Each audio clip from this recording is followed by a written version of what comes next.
Hello everyone, मैं गौरव परिमल आप सभी का स्वागत करता हूं हमारे यूट्यूब चैनल में।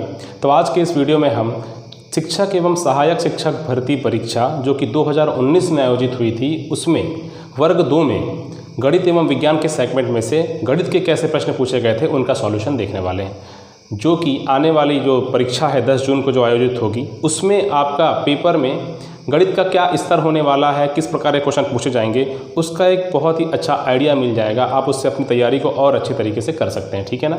चलिए पहला क्वेश्चन मैं लेता हूँ। क्या है? ए, बी और सी के वार्षिक वेतन का अनुपात 2:3:5 है। ए, बी एवं सी का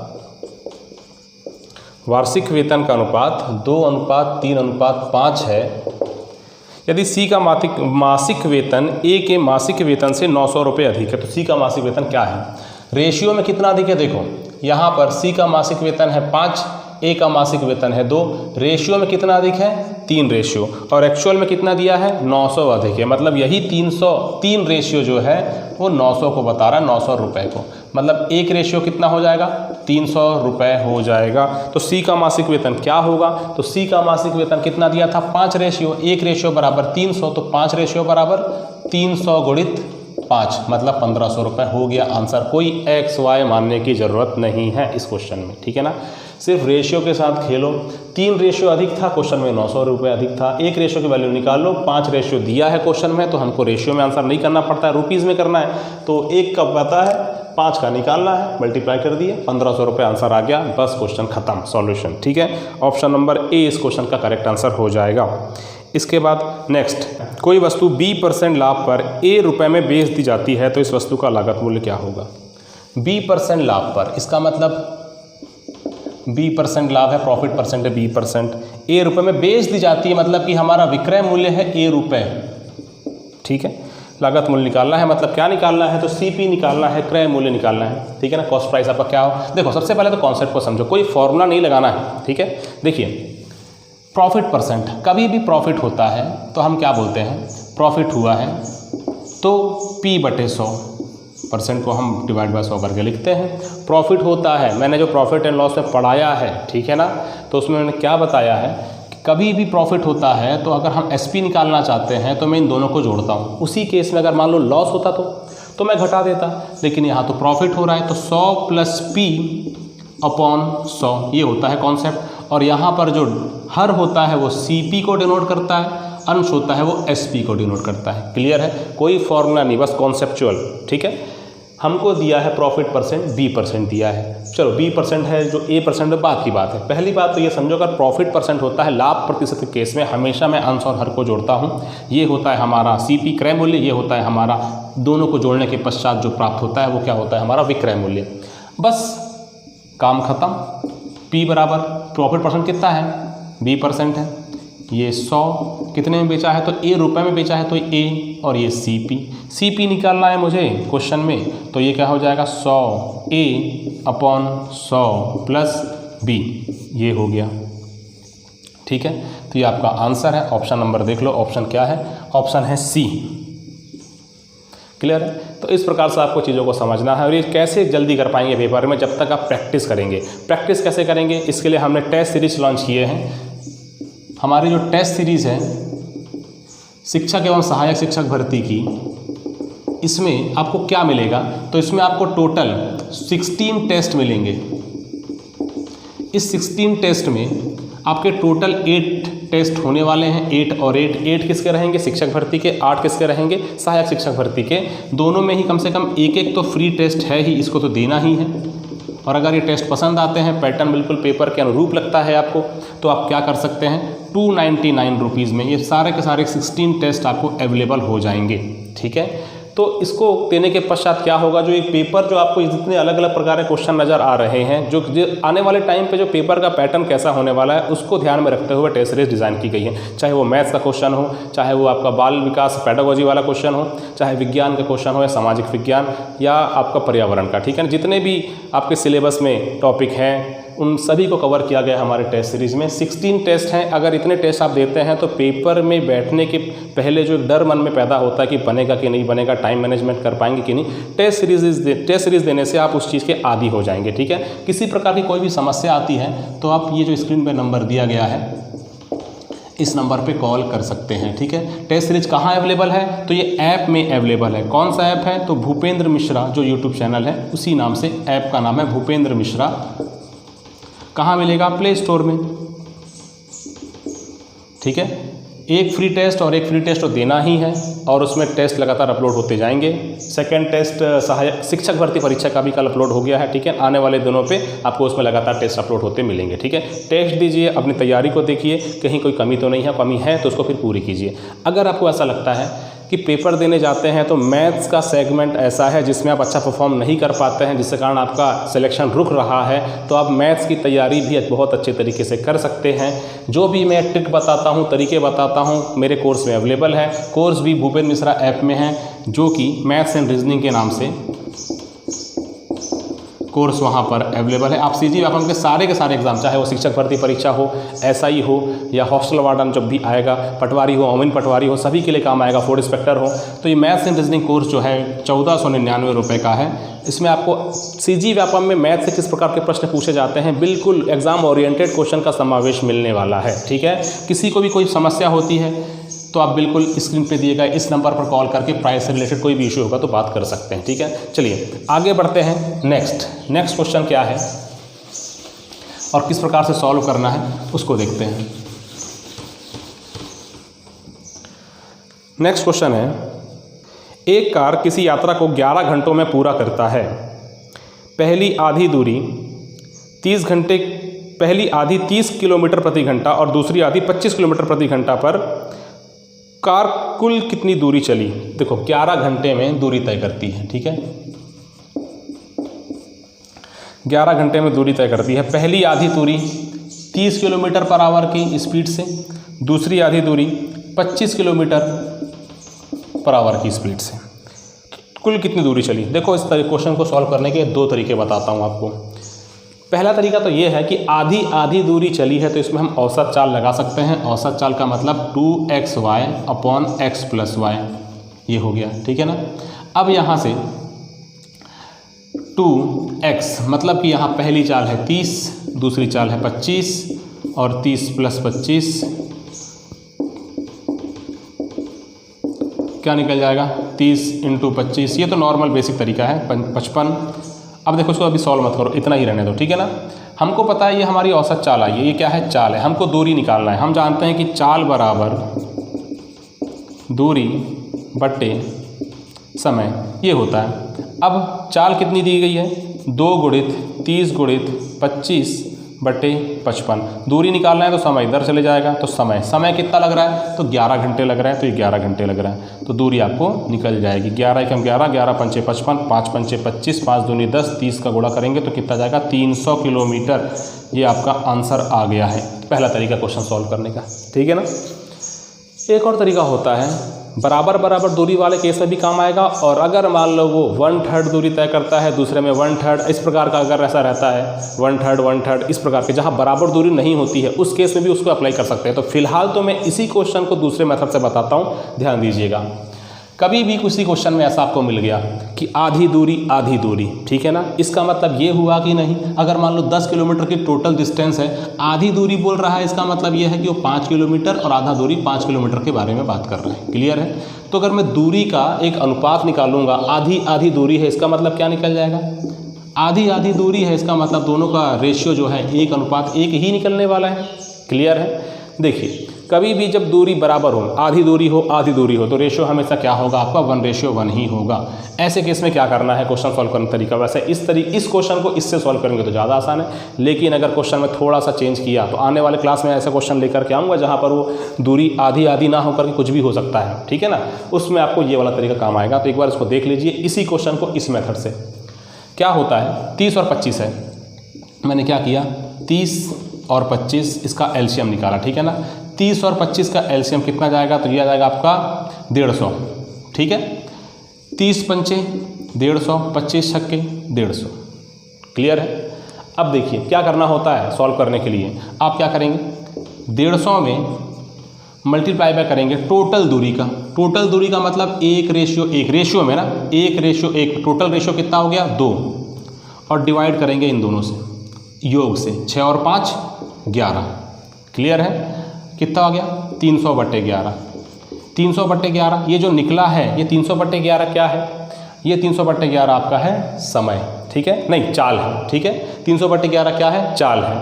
आपको चाल पता चल गई है 300/11। समय कितना लग रहा है 11 घंटे, 11 से 11 गया 300 आ गया आंसर। तो ये होता है सेकंड तरीका। लेकिन सेकंड तरीका तब अप्लाई करना है जब आपको यहाँ पर दूरी क्या मिले, बराबर नहीं मिले। और बराबर भी अगर मैं अप्लाई करना चाहते हो तो भी कोई दिक्कत नहीं, कर सकते हो। अगर अब 1:1 है तो भी देखो इस तरीके से बहुत ही फटाफट आंसर आ गया। फॉर्मूला लगाना तो फॉर्मूला लगाओ, ट्रिक लगाना तो ट्रिक लगाओ। बस फ़ायदा ये है कि फॉर्मूला कहीं कहीं काम नहीं आएगा, और ये तरीका आपको बहुत सारे क्वेश्चंस में काम आ सकता है, ठीक है ना। चलिए आगे बढ़ते हैं, नेक्स्ट क्वेश्चन क्या है उसकी ओर।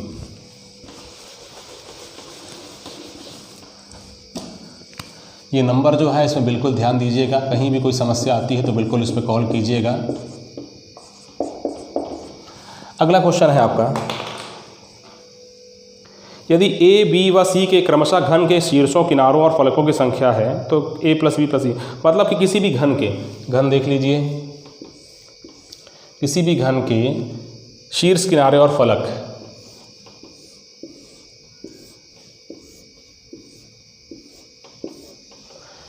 अब इसके शीर्ष कितने हैं, मतलब कि कोने देखना है हमको, 1 2 3 4, ठीक है ना। ये 5 6 7 8 तो शीर्ष हो गए।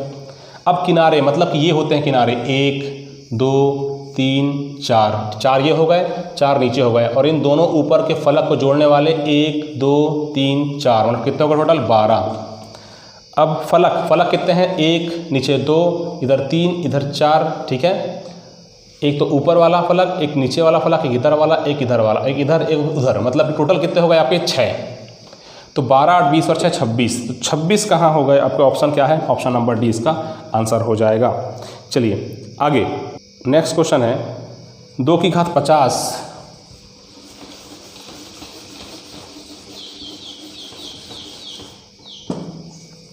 2 की घात 50, 3 की घात 40, 4 की घात 30 और 5 की घात 20। इसमें सबसे बड़ी संख्या क्या है।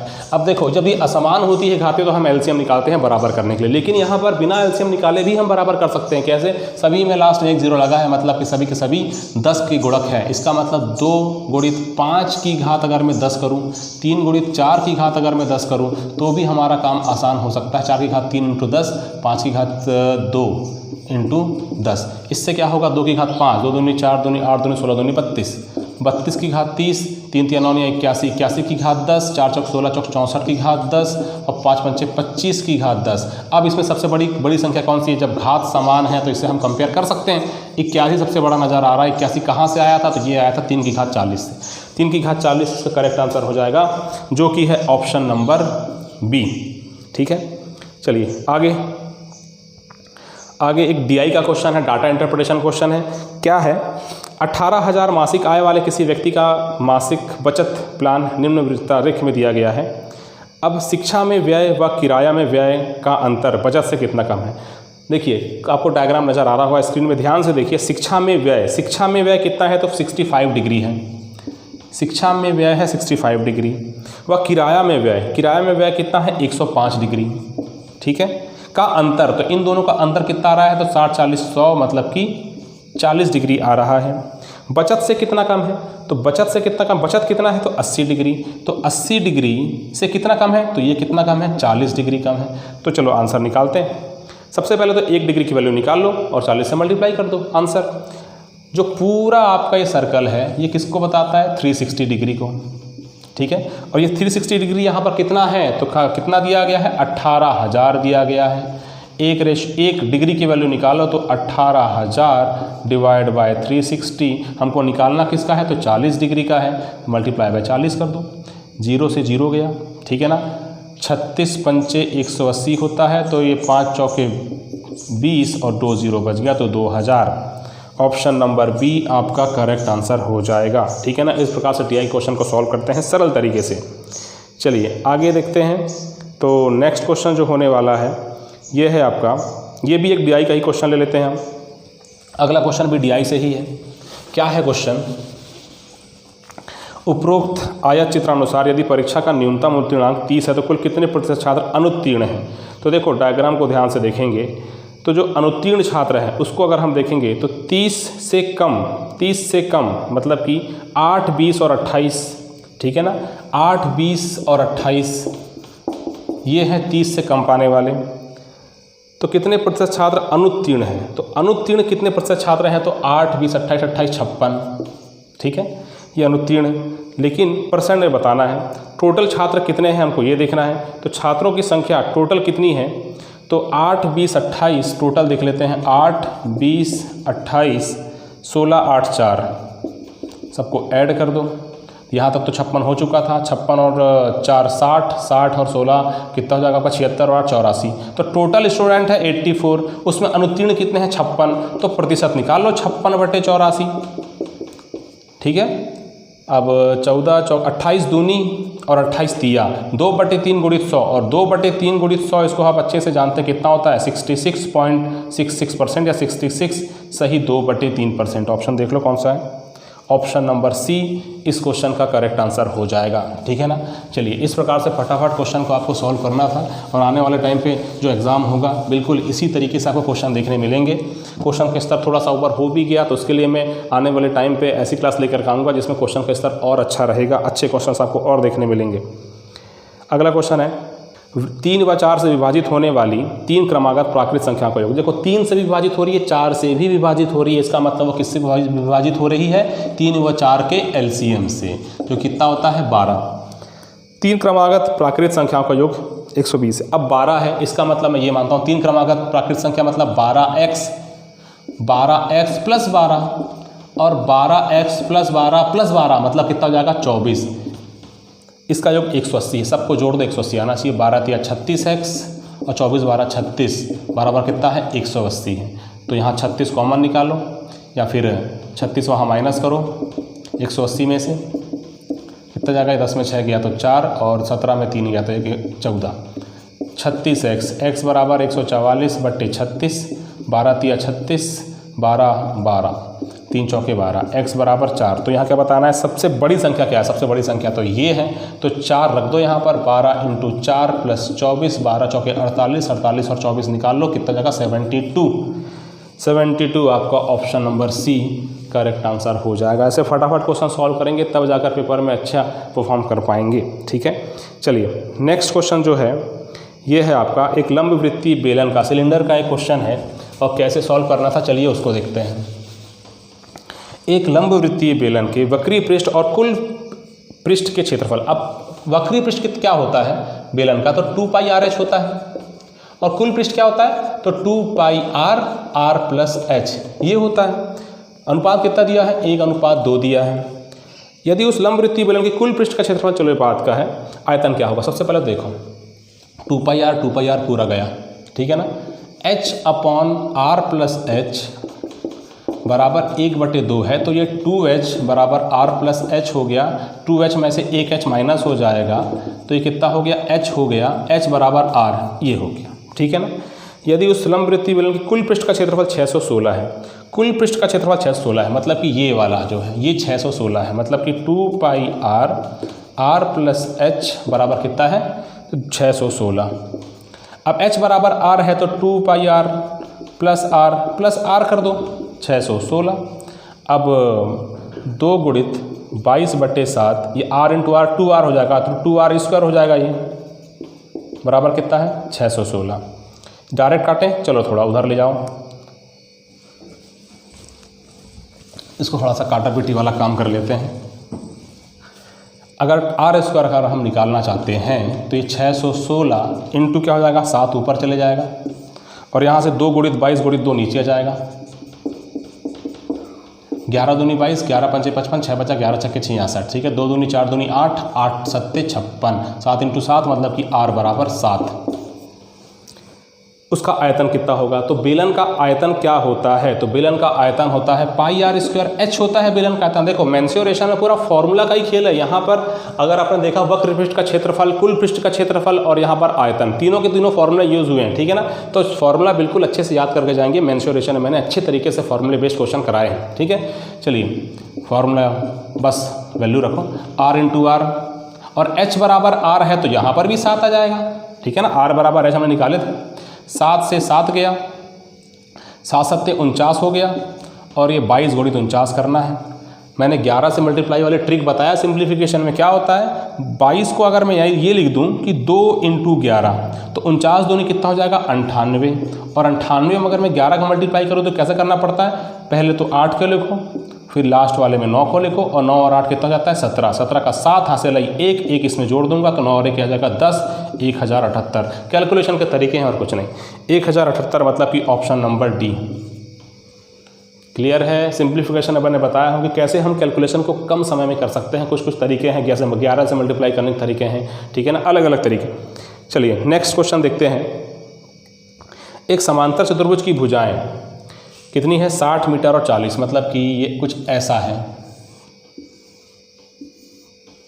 60 मीटर और 40 मीटर है। ये 60 है, ये 40 है, ठीक है। मतलब ये 60 है तो ये भी 60 होगा, ये 40 है तो ये भी 40 होगा। और एक विकर्ण 80 मीटर है, ये 80 मीटर का एक विकर्ण है, ठीक है। उसका क्षेत्रफल कितना होगा। अब देखो ध्यान से देखो, इसका हमें क्षेत्रफल निकालना है तो क्या करना चाहिए। हमें पता है कि एक विकर्ण जो है एक समांतर चतुर्भुज को 2 बराबर बराबर त्रिभुज में विभक्त कर देता है, ठीक है ना। इसका क्षेत्रफल जितना होगा उतना ही क्षेत्रफल इसका होगा। तो मैं एक का निकालता हूँ, दूसरा अपने आप दोनों को डबल कर दूँ, ठीक है ना। अब देखिए अगर मेरे पास कुछ ऐसा त्रिभुज है जिसके बारे में ना तो समकोण है ना समलंब है, कुछ पता नहीं है, तो मैं क्या करूँगा, फॉर्मूला लगाऊंगा। कौन सा फॉर्मूला, त्रिभुज का क्षेत्रफल का एक फॉर्मूला होता है। तो अगर हमें तीनों भुजाओं के बारे में पता है तो क्या फॉर्मूला होता है, under root s minus a, s minus b और ये s minus C. A B C क्या है, भुजाओं के बारे में बताया गया, ठीक है ना। अब s क्या होता है यहाँ पर, तो s होता है a plus B plus C divide by 2। तो 80 और 60 140, 140 और 40 कितना हो गया, तो 180, ठीक है ना। 180 का आधा करूँगा कितना जाएगा 90, तो ये होगा आपका s बराबर हो गया 90, और 90 माइनस a तो 90 माइनस 80 कर दो, फिर 90 माइनस 60 कर दो, फिर 90 माइनस 40 कर दो, ठीक है। यहाँ से 90 में से 80 गया तो 10, 90 में 60 गया तो 30, और 90 में 40 गया तो 50, ठीक है।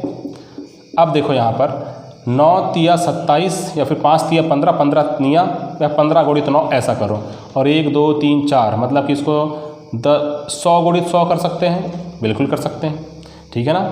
1 2 10 इंटू 10 100, ये 10 इंटू 10 100।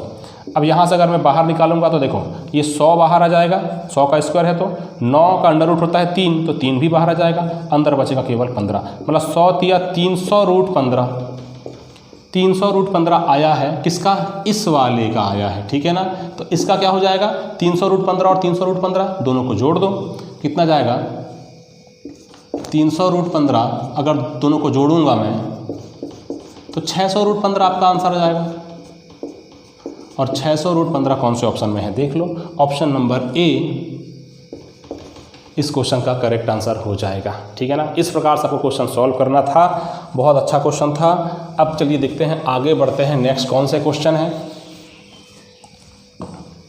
इसके बाद जो सहायक शिक्षक भर्ती में जिस प्रकार के प्रश्न पूछे गए थे उनका वीडियो आपको नेक्स्ट क्लास में उसमें मिलेगा। चलिए नेक्स्ट क्वेश्चन जो है, हाँ, वृत्त की 2 जीवाएँ ए बी तथा ए सी क्रमशः 8 सेंटीमीटर और 6 सेंटीमीटर लंबी है। ये हम पहले तो एक वृत्त बनाते हैं, ए बी और ए सी 8 और 6 है, जीवा है, इसका मतलब एक कोई भी कहीं पे बना दो ऐसा, ठीक है। ये हो गया आपका ए बी, और ए सी 6 सेंटीमीटर, तो ए सी ये बना दो, ए सी 6 सेंटीमीटर, ये है 8, ये है 6, बी ए सी बराबर 90 है, ये वाला कितना है 90 है, इसका मतलब ये देखो समकोण त्रिभुज बन जाएगा, तो ये आपका कर्ण बन जाएगा, ठीक है। तो पहले तीसरी भुजा निकालते हैं, फिर वृत्त की त्रिज्या बताएंगे। कितना कर्ण कितना निकल जाएगा, तो कर्ण का वर्ग बराबर लंब का वर्ग धन आधार का वर्ग, पता है लंब कितना यहाँ पर, तो ये आपका देखो, अब यहाँ पर हम ये नहीं बोल सकते कि लंब कौन सा है, क्योंकि हम वो डिपेंड करता है एंगल पे। क्लियर है, ऐसा नहीं कि आपने यहाँ देखा तो, लेकिन यहाँ लंब और कर्ण कुछ भी हो से हमारे आंसर में कोई फ़र्क नहीं पड़ने वाला है। तो ये 8 अट्टे 64 और 6 छक्के 36, इसका मतलब 100 और 100 का अंडर रूट निकालेंगे तो 10, इसका मतलब ये 10 आ जाएगा। ठीक है, लेकिन ये नहीं समझ लेंगे कि यही वाली जो एक लाइन है आपका व्यास है, ठीक है ना, ऐसा नहीं समझेंगे। एक्चुअल में क्या होता है, देखिए अगर आपको पूछा है इसकी वृत्त की त्रिज्या कितनी है, तो सेंटर कहीं ये यहाँ पे होगा। तो अगर सेंटर की अगर मैं बात करूँ तो ये क्या होता है, कभी भी इसको हम बोलते हैं परित्रिज्या, और परित्रिज्या जो होती है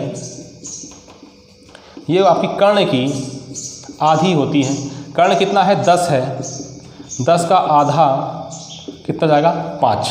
तो यहाँ 5 आपका आंसर आएगा, ऑप्शन नंबर डी, 5 सेंटीमीटर इसका क्वेश्चन का आंसर हो जाएगा।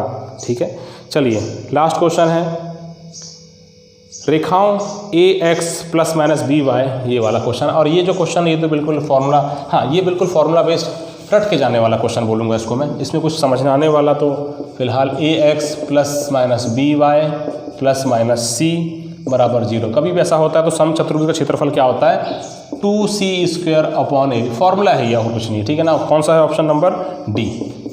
तो ये तो हो गए क्वेश्चन जो गणित एवं विज्ञान के सेगमेंट में से पूछे गए थे 2019 में। कुछ पेडागोजी के क्वेश्चन हैं जो कि सिर्फ और सिर्फ आपके थ्योरी जैसे क्वेश्चन है, तो थ्योरी वाले क्वेश्चन को तो मैंने यहाँ एक्सप्लेन नहीं किया है। जो क्वेश्चन आए थे पेपर में जिनको समझना जरूरी था और कम समय में कैसे सॉल्व करना था, उसको आपने इस क्लास में देखा। नेक्स्ट क्लास में क्या होगा, मैं सहायक शिक्षक भर्ती में किस प्रकार के क्वेश्चन आए थे 2019 में, उसको मैं एक्सप्लेन कर दूंगा।